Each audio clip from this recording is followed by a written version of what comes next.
Corrupt McCain just revealed his #1 regret in life and leaves conservatives speechless. Senator John McCain's health has been deteriorating in recent months after last year's diagnosis. His illness has kept him home in Arizona for the most part over the last year. While his office in Washington, D.C., and in Arizona have been keeping up with the ongoing work he has been doing. However, while he has been at home, he has been working on a memoir and an HBO documentary. In both, he has made some startling revelations. Breitbart News reported. Senator John McCain, ROS, reportedly regrets choosing former Alaska Governor Sarah Palin as his running mate in 2008. In an upcoming HBO documentary, McCain reportedly says that choosing Palin over Joe Lieberman was another mistake that he made during his political career, according to a Saturday New York Times report.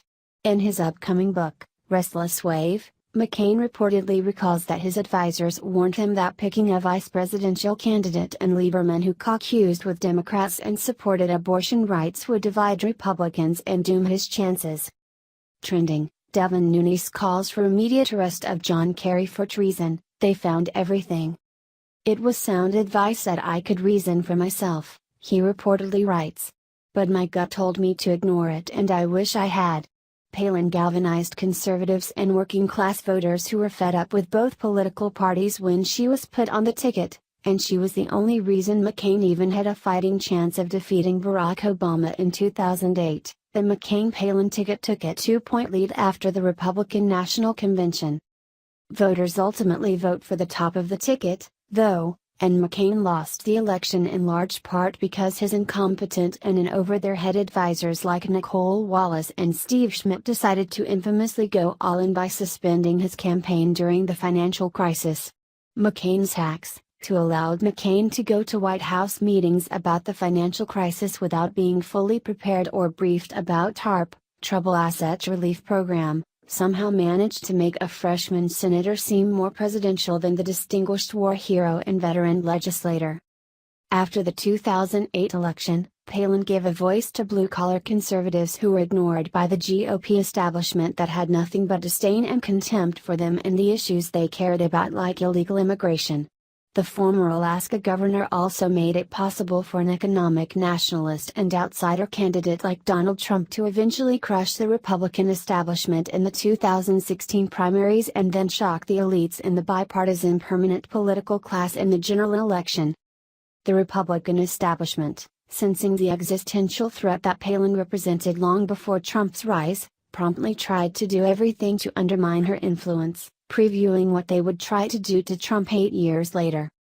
Last year, I highlighted 9 prominent ways in which Palin was a trailblazer for Donald Trump's rise, and former President Barack Obama, whose head Palin lived in rent-free for much of his time in the White House, also observed that there is a straight line from Palin to Trump.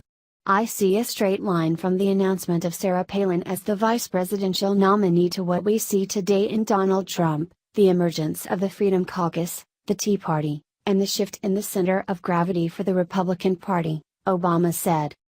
Palin has never been one to shy away from the limelight even after she lost the election with McCain.